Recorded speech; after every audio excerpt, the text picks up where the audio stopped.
They laughed at humanity's threat, until the hunt began across the stars. The station floated above a gas giant that was the color of an old bruise.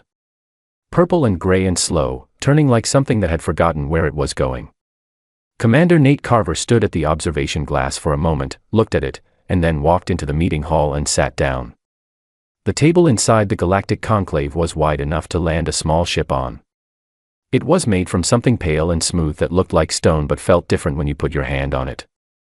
Around it sat 17 species, each with a small translator device humming near their ear, each watching the others with the careful, measuring attention of beings who had been doing this for a very long time. Humanity had been doing it for 11 years. Nate sat one seat behind Ambassador Lena Adler, who was already in position, already smiling. Lena had two kinds of smiles. One was real, it reached her eyes, it happened when something genuinely surprised her or pleased her, and it was rare. The other lived on her face at places like this. Smooth, steady, saying nothing at all. She was wearing that one now. Admiral Yusuf Crane sat further back. He had the quality that old military men sometimes develop, a way of sitting in a chair that makes the chair seem like it belongs to him. He wasn't looking at anyone in particular. He was watching everything at once. Nate put his earpiece in and let the translation feed start. Trade routes. Access corridors. Boundary lines in the Orion sector. The kind of talk that sounded important and moved at the speed of cold water running downhill. He had sat through 4 of these summits. They always felt the same. The other species spoke in long, careful sentences, full of phrases like, as previously established, and, in accordance with agreed protocol.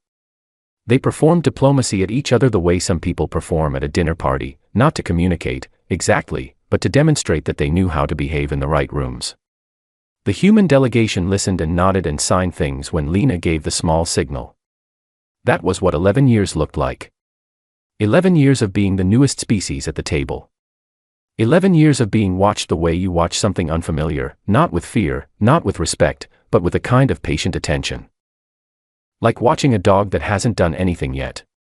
Waiting to see what it does. Vreth of the Kethaal spoke next. He was large. Most of the Kethaal were large, blue-gray, built from something that looked like packed cartilage, folded now into a chair that seemed slightly too small for him. His translator was the flat kind, the kind that stripped every word of warmth or music and delivered it in the voice of a bored administrator. He raised one of his upper limbs and interrupted a clause about patrol rights, which was something you were technically not supposed to do at the conclave table. The Kethaal had been members for 400 years. They did what they wanted. We should note, Vreth said, for the record, that the human fleet's threat posture is not considered a material factor in our security modeling. The room was quiet. Vreth continued. They are a young species. We do not factor in the barking of young things. Nate did not move. What came next was worse than silence. It was sound, from 17 different species, in 17 different registers, filtered through 17 translators, all of it meaning the same thing. Laughter. Genuine, easy, room-wide laughter. The Serenthi made a high whistling noise. The Vorith rippled the secondary membranes along their necks.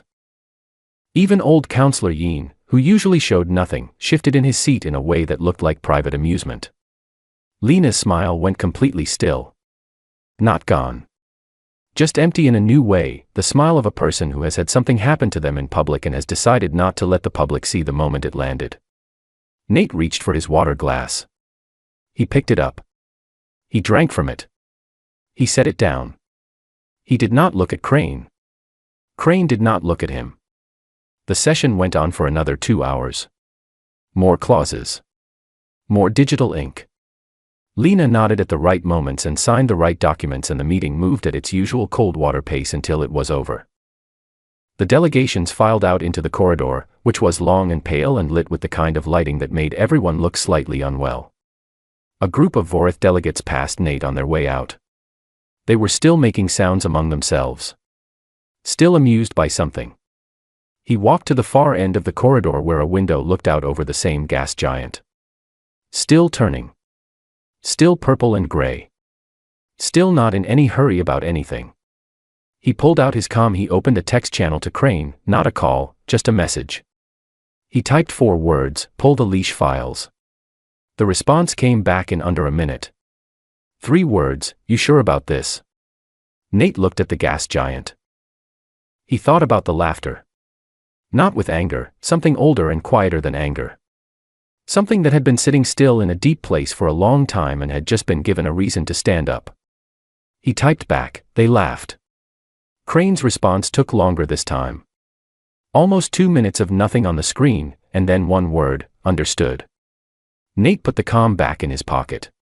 Lena appeared beside him a few minutes later. She stood there without speaking, which was something she did when she was working through something in her head. She was good at that, processing in silence, coming out the other side with a conclusion already shaped. That was intentional, she said. She meant breath. She meant all of it. Yes, Nate said. He knew exactly what he was saying. Yes. She was quiet again. Then, we're going to respond. Not a question. Already did, he said. She looked at him. He didn't add anything. She looked back at the window and nodded once, slowly, the way you nod when you understand something that you're not entirely sure you wanted to understand. That night, a classified archive that had been sealed since 2381 was quietly opened. The file was called Operation Meridian. It had been built over 9 years by people who had hoped with genuine feeling that it would never be used. The file was large. It transferred slowly even on military bandwidth. When it finished, a single notification reached 7 fleet positions across 4 star systems, each one receiving the same line of text. Meridian is active. No instructions followed. None were needed. The people who received that notification had known for years what it meant. They had built what the file described. They had run the simulations. They had waited. In the dark between star systems, in the deep cold spaces where no conclave sensor was pointed because no conclave sensor had ever had a reason to point there, ships began to move. No lights. No heat. No sound. The gas giant kept turning below the station, slow and indifferent, as if it had already seen how this kind of story goes and had decided long ago not to have an opinion about it. They laughed at humanity's threat, until the hunt began across the stars. Dr. Corinne Vale was eating lunch when her world changed. It was a good lunch. She had made it herself that morning before leaving her apartment, a proper sandwich, not something grabbed from a vending machine, with turkey and too much mustard, the way her father used to make them when she was a child in Tucson. She had been thinking about it since 10 in the morning. It was 2 in the afternoon when she finally had time to sit down with it. She had taken 1 bite when the notification appeared on her screen. 1 line. A code she had written herself, 6 years ago, and filed in a place she had genuinely hoped no living person would ever need to look. She read it. She set the sandwich down carefully, as if it needed to be treated gently. She did not pick it up again for 6 hours. Admiral Crane's face appeared on the wall screen at 2:15. He did not say hello. Crane did not spend time on greetings when something was happening. He said, "You've seen it." She said, "I've seen it." He said, "How soon can you be ready?" She had already pulled the archive files onto her second screen. "I'm ready now," she told him. The compound below the Rockies had no name on any public document. The building above ground looked like a government office, a flat, plain structure with regular windows and a parking lot with ordinary cars in it. Below it went 3 levels down, and the 3rd level was where Corinne spent most of her working life. She had been there for 4 years. She knew every corridor and every coffee machine and which of the coffee machines actually worked, which was only one of them, the one near the east stairwell. She knew the archive better than she knew her own apartment. She had built it. Her assistant, Lieutenant Pete Dorsey, arrived at her office door at 3 in the morning looking like he had run from wherever he had been sleeping. He was 26 years old and very good at his job in the way that young people are when they are slightly afraid of making mistakes. He stood in the doorway and said, "What's happening?" "Sit down," she said. "This will take a while." It took most of the night. She walked him through everything. Layer by layer. System by system. The way you explain something important to someone who needs to understand it but has never had reason to think about it before. Here was the thing Corinne had understood years before anyone had asked her to put it in writing. Every species in the Galactic Conclave had come from a lineage that was never hunted. The Kethaal had been the largest creature on their world for 300 million years. The Vorath had no natural predators in their evolutionary history.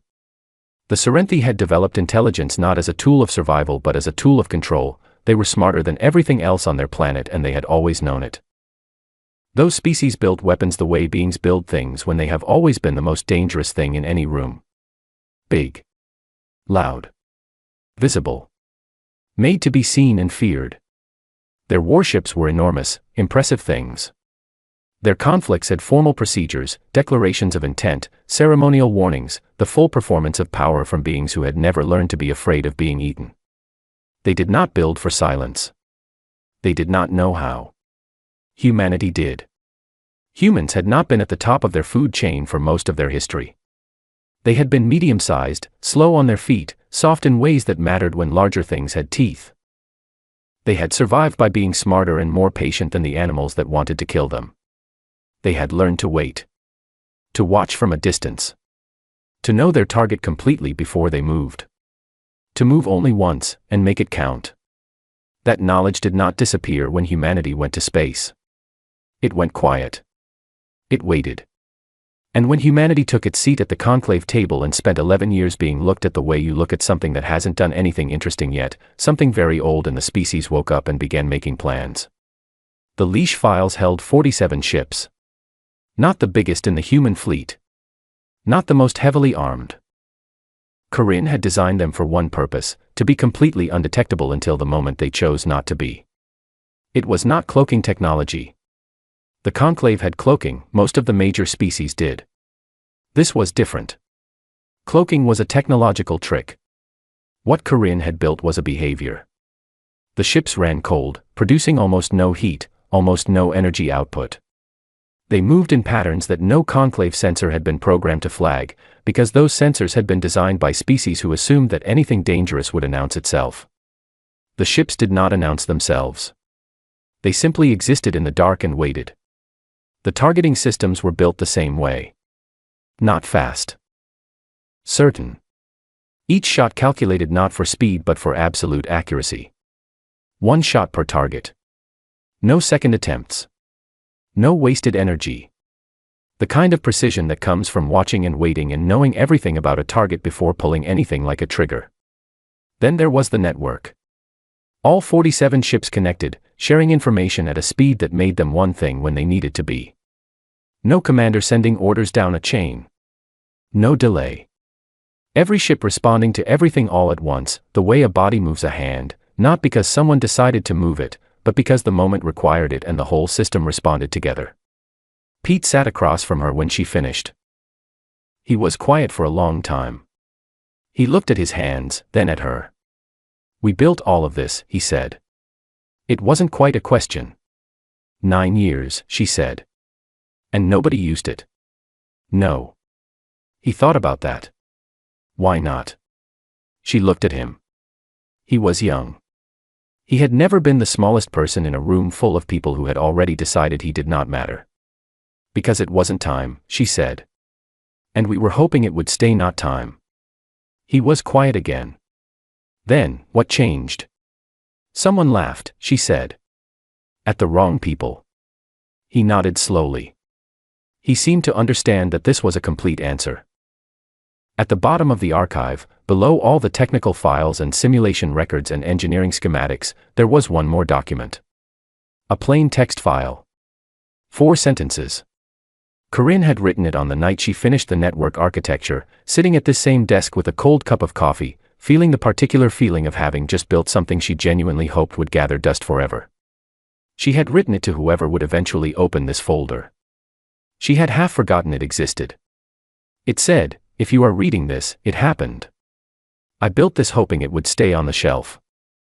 I was not naive enough to think it definitely would, which is why I built it properly anyway. I am sorry it came to this, and I am also not sorry, and I think we should be honest about both of those things at the same time." She read it twice. She closed it without showing it to Pete. Then she sent the activation sequence to the 7 fleet positions that had been waiting in silence for 6 years, their crews living their lives around ships they had built and maintained and run simulations on and never once taken into actual use. The notification reached each position in the same second. In the dark between star systems, cold engines warmed by the smallest possible amount, just enough to move, not enough to be noticed. The chorus was awake. It did not announce itself. It never did. They laughed at humanity's threat, until the hunt began across the stars. Captain Ryan Hollis had not slept more than 5 hours in a row in 11 years, and he had stopped minding it the way you stop minding the sound of a ship's engine. It became part of the background, always there, something you only noticed when it changed. He slept in short windows. 2 hours, sometimes 3. He ate when there was food available and when he remembered to. In between, he watched things. Sensor data on the main screen. The star map on the left. The smaller display on his right that showed him live feeds from the other 46 ships in the chorus, a constant quiet river of information that he had learned, over years, to read the way fishermen read weather. Not by thinking. By feeling. By a part of the brain that works faster than words. His ship was called the Ardent. The name was printed on the hull, but no one outside the human fleet had ever been close enough to read it. Lieutenant Camille Pruitt was his navigator. She was one of the best he had ever worked with, and she had a particular habit that he had given up trying to understand. She talked to the ship. Not to him. To the ship itself. A low, steady voice, half instruction and half something else, like she was keeping it company. She did this constantly while she worked. Ryan had stopped finding it strange after the first month. The Ardent responded well to her in ways that probably had nothing to do with her talking to it, but he was not interested in testing that theory. They had been in position for 48 hours. 300 kilometers off the port side of the lead Cathaal warship. Running cold. Running silent. Close enough on the long-range visual feed that Ryan could see the navigation lights of the enemy vessel as small, steady points of color in the dark. The Cathaal fleet had 17 ships in the Orion Patrol Corridor. They were large ships, built to be seen, the way everything the Cathaal built was designed to be seen. Heavy armor. Powerful drives that burned hot and bright. Active sensors pinging out in every direction like a lighthouse that expected the dark to be impressed by it. The fleet commander, Greth 7, a rank, not a name, the Conclave databases had explained, had run this patrol 14 times before. He had never encountered anything he had not expected to encounter. His sensors had never returned an alert that surprised him. This was not because the Orion corridor was safe. It was because the Cathaal had spent 400 years as the most powerful military presence in this region of space, and after 400 years, you stop imagining that something might be out there that your sensors cannot see. He was eating when his forward sensors went offline. Not damaged. Not attacked. Just offline. As if something had reached into the system and turned a switch. Ryan watched the Cathaal fleet's behavior change on his display. The formation loosened slightly. Internal communications flared. He could see the shape of it in their signal patterns, the specific look of a crew that had just encountered something they did not have a word for yet. He let it sit for exactly 90 seconds. Then he said, "Chorus ready." Camille's hands were moving along the navigation console in the light, easy way she had. Without looking up she said, "Chorus is always ready." Ryan said, "Let's be polite about this." He used that word in every briefing. Polite. Because what they were doing was not a war. It was not revenge, not punishment, not the kind of thing that needed to be loud. It was something much quieter and much more permanent than any of those. It was a demonstration. The difference between a dog that bites and a dog that stands completely still in your doorway and simply lets you understand, without any noise at all, what it could do if it decided to. The chorus moved. Not 47 separate ships making 47 separate decisions. One thing with 47 parts, all responding at once. No commander sending instructions down a chain. No waiting. The way a hand closes, because the moment is there, and the whole body knows it. The targeting was exact. Drive systems. Weapons arrays. Communication relays. 1 shot per system. No second shots. The kind of accuracy that comes from watching a target for 48 hours and knowing every part of it better than the target knows itself. 4 minutes. 4 minutes and 17 HFY warships were completely still in space. Every crew member alive. Not one casualty. Every hull intact. But every drive was dead, every weapon was offline, every communication system was dark.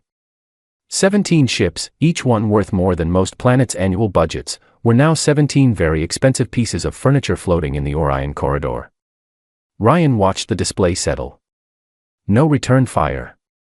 There was nothing left to return fire with. Camille looked at her screen and said, quietly, clean. Yes, he said. He sat for a moment with the quiet of it. The Ardent hummed around him at its usual low frequency. The star map turned on the left screen. 46 other ships held position across the sector, running cold, waiting. He pulled up the secondary transmission protocol. Corinne had written it into the original files years ago, before any of this was real, and had called it in her notes, the message that doesn't need words. Ryan had read those notes. He understood what she meant. The transmission was simple. 3 pieces of information sent to Greth 7's command ship, the Ardent's designation, the Chorus's total unit count, and a timestamp. The timestamp showed when the Chorus had first taken up position in the sector. 48 hours ago. Before the patrol had even begun. No translation required. Numbers were the same in every language. He then opened an audio file that Nate Carver had sent down the chain 2 days earlier with a single instruction attached: transmit this after. Ryan played it for himself first, sitting still, listening. It was 11 seconds long. The first 10 seconds were a recording from the Conclave Summit Chamber, the sound of 17 species laughing, all their different noises, all their different translations of the same feeling. Someone had captured it clearly. You could hear every detail. The last second was Nate Carver's voice. Even. Flat. Completely calm. We heard you. That was all. Ryan transmitted it to the dead fleet and then set his comm down on the console. The Ardent was quiet. Camille had stopped her running commentary and was just sitting, looking at her screen.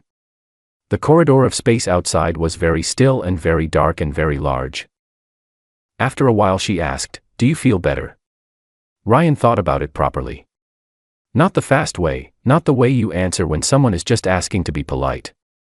The actual way. "No," he said. "But I think we said something true." She nodded. She seemed to understand what he meant, or at least understand that it was a complete answer. The Chorus went dark again. Cold drives. Minimal output. Background radiation. Moving back into the between spaces, into the silence that was not emptiness but something deliberate, the specific quiet of things that choose not to be found. In the Orion corridor, 17 HFY warships drifted without power or direction, their crews alive and unharmed and listening to the particular sound that space makes when nothing is answering back. Ryan ate something from a wrapper he had been ignoring for 2 days. He looked at the star map. He did not sleep. He rarely slept. But this, he thought, was the right kind of being awake. They laughed at humanity's threat, until the hunt began across the stars. 6 days after the Orion corridor went quiet, Ambassador Lena Adler walked back into the conclave chamber and took her seat. She noticed the room before she sat down. The way it felt had changed. Not in any way you could put in a report: the same table, the same pale walls, the same gas giant visible through the long window on the west side. But in the way the air sat. In the small careful distances the other delegations were keeping from one another.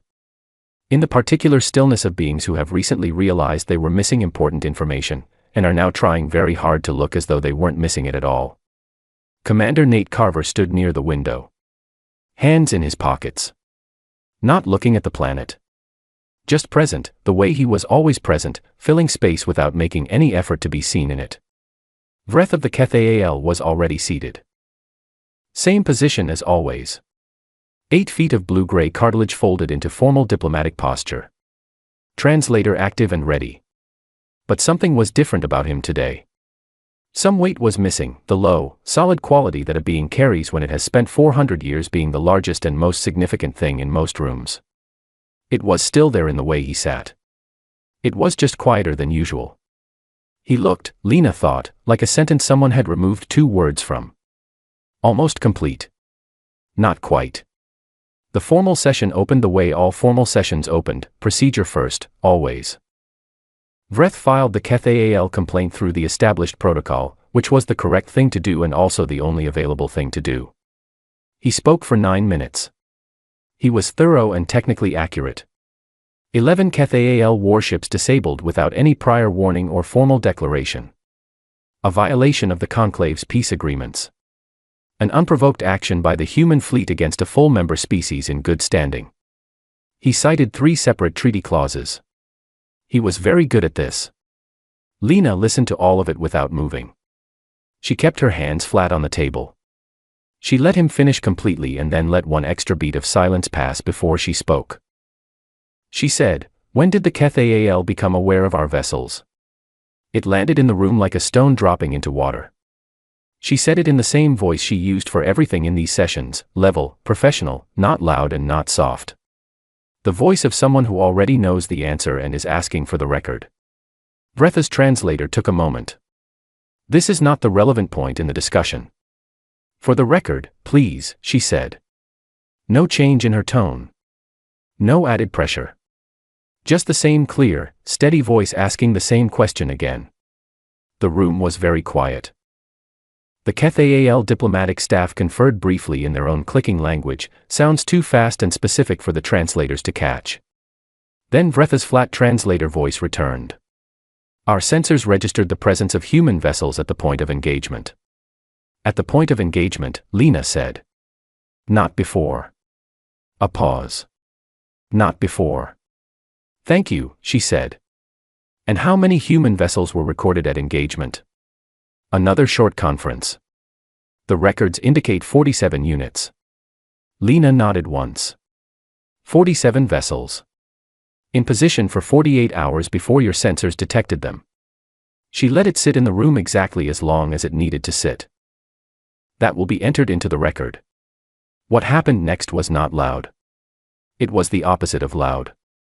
It was the sound of 17 different kinds of silence from 17 different species, all of them processing the same numbers at the same time. 47 ships. 48 hours. 300 kilometers away. Never detected. She watched it move across the room the way weather moves, not visible, but felt by everything in its path. The Vorith delegates had gone completely still, their secondary membranes flat. The Serenthi were looking at each other and then very deliberately not looking at each other. The beings who had spent their entire civilizational histories assuming that military power was something you could see and measure and plan around were sitting with the realization that they had been planning around the wrong thing. Counselor Yin leaned forward. He was the oldest presence at the conclave table. He had been attending sessions for longer than most of the current member species had been spacefaring. His skin was the color of old jade, and he moved the way beings move when they have stopped being in any hurry about anything. He had 4 arms, and he folded 2 of them on the table now in the way he did when he was about to say something that he had already thought about carefully. He said, 47 units. 48 hours. Not detected. He said it quietly, and not as a question, and then he was quiet for a moment himself. Then he looked at Lena. "We did not know that your kind built for patience." Lena looked back at him. The real smile came, the rare one, not the professional one. Brief. Genuine. Gone again in a moment. "We have been patient," she said, "for 11 years. The room absorbed that sentence slowly. The formal session did not resolve the KTHAL complaint. It was tabled, conclave language for set aside without any agreed outcome, which was also, in its way, a complete answer. No one asked Lena for an apology. Requesting it would have required someone to believe it would be given, and no one in that room believed that anymore. The delegations filed out afterward. Quiet conversations in their own languages. The specific sounds of beings who have somewhere private to go and something important to discuss when they get there. After the chamber had mostly emptied, Counselor Yin found Nate still by the window. Just the 2 of them and the gas giant turning in the space below. Yin said, "You built those ships before you ever sat at our table." Nate kept looking at the planet.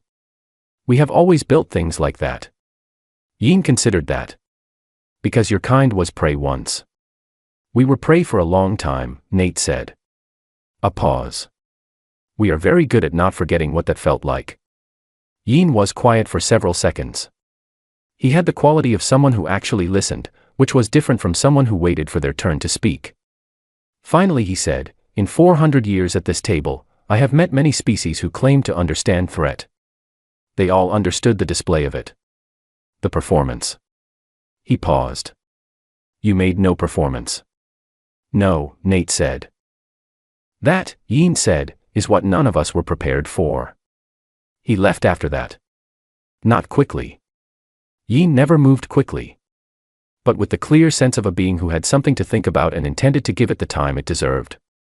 At the door, Vreth was the last to leave the chamber. He walked past the window. He did not look at Nate. Not the careful, deliberate non-looking of someone making a point. The real thing, the simple, complete absence of looking, of a being who had decided that meeting another's eyes would cost something he was not ready to spend. Nate watched him go. That, he thought, was the most honest thing that had happened in this room today. More honest than any of the words. He turned back to the window. The gas giant kept turning. Purple and gray. Patient and vast and not at all interested in what happened to the small creatures arguing in the station above it. Below, in the corridors of the conclave, 17 species were revising their models. Looking for the right folder to put humans in, and finding that the folders they had were the wrong shape. That was fine, Nate thought. They had time to work it out. They laughed at humanity's threat, until the hunt began across the stars. 6 months later, Nate Carver was home. He was sitting in a lawn chair in his backyard in Ohio, holding a glass of iced tea that had gone slightly warm without him noticing, looking at the sky. It was June. The sky in June, in this part of Ohio, turned a particular shade of pink at the edges when the sun went down. He had tried to describe it once and had not been able to. He had been to 40 star systems and looked at the skies of every planet that had one, through viewports and observation decks and once through a cracked helmet visor that had given everything a slight green tint. None of them did the pink the way Ohio did the pink. He had stopped trying to figure out why he kept comparing things to it. He just did. His daughter Mara was on the porch behind him, her homework spread across the small table the way she always arranged things, each piece in a specific position, a system that made sense only to her and worked perfectly. She was 14. She had her mother's eyes and a stillness that she had gotten from him or invented herself or maybe both. She did not talk about his work and had not pushed for details in the 4 years since she was old enough to understand there were details she was not being given. She looked up at some point and said, "You went out there and did something scary, didn't you?" She said it the way she said most things, directly, as if asking permission for the statement would be strange. Nate looked at his tea. "Sort of," he said. She thought about that. Did it feel good? He thought about Ryan Hollis. The star map. The protein bar. The answer, no, but true. He gave Mara the same one. "No," he said. "But I think we said something that needed to be said." She looked at him for a moment in the way she had, assessing, deciding whether the answer was complete or whether it was covering something. She seemed to decide it was complete. She nodded once and went back to her homework. 40 minutes later, Admiral Crane's transmission arrived. Nate read it in the lawn chair while the sky moved from pink to purple to the soft deep dark that came after. The Galactic Conclave had issued a communique. Private. Off record. Sent through the diplomatic channel to Lena Adler's office and then down to Fleet Command. In the careful, formal language the Conclave used for things it found genuinely difficult to say out loud, it acknowledged that the human fleet's classification had been changed. Not junior observation member anymore. A new category. Crane's note said the Conclave's translation team had spent 3 days trying to find the right words for it in any human language and had not fully succeeded. The closest version was something like, recognized force of uncertain reach. Which was diplomatic language for, we do not know exactly what you have or where it is, and that fact is now part of how we think about you. At the bottom of the communique, there was a note from Counselor Yin. It was 4 words. We have updated our modeling. Nate read it twice. He set the comm down on the armrest. He looked at the dark Ohio sky and thought about what it cost a being who had been doing this for 400 years to write that sentence. What it meant to sit down at a desk and rearrange what you believed to be true about another species. It was not a small thing. It was probably one of the most significant things Ian had done in a very long career, and he had done it in 4 words with no fuss about it. Nate finished his iced tea. 2 days later he drafted his response to Ian's invitation to the regional summit, a smaller meeting, not on conclave record, the kind of conversation that happened in the spaces between the official ones. He spent longer on the response than he usually spent on any written communication, which surprised him at first and then did not. He understood what the invitation was. Not routine. Not diplomatic procedure. An acknowledgement from the one being in the chamber who had looked at something true and said it directly. His response was 3 sentences. The last one said, "We will bring the same ships." He sent it without second-guessing the wording. Mara came out that evening and found him still in the lawn chair, the empty glass beside him, watching nothing in particular. She stood near him without sitting. She was going to say something, he could tell by the way she stood. She said, "Do you think they'll ever laugh at us again?" He let the question settle for a moment.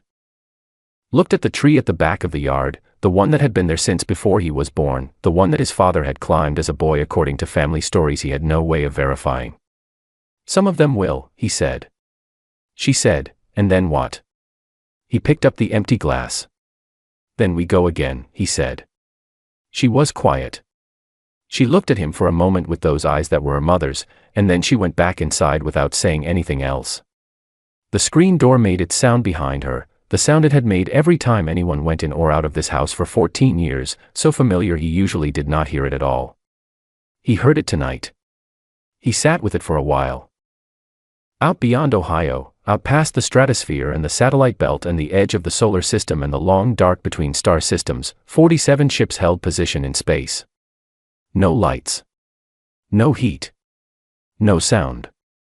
They ran so cold that the instruments of every other spacefaring civilization in the known galaxy would read them as nothing, as background noise, as instrument error, as the unremarkable static of empty space. They were not in empty space. They were waiting, the way things wait when they have all the time they need and do not feel the need to announce it. They had been built for this. Designed for it, shaped by 9 years of careful work by people who understood something that most of the galaxy had never needed to understand, that the most dangerous thing is not the thing that makes the most noise. It is the thing that makes no noise at all. That knows where you are. And has been there longer than you knew. The Ohio night settled around Nate's yard. The tree stood in the dark the way it always stood. The house behind him was warm and lit and ordinary. He set the empty glass on the arm of the chair and looked up at the sky, at the stars that were visible now, sharp and numerous and very far away. Somewhere among them, in a conclave office with 400-year-old records on its walls, a security model was being rewritten. He did not feel victorious. He felt like something old and necessary had been done, and now the world had the shape it was supposed to have. He went inside. The screen door made its sound behind him. The dark stayed exactly where it was.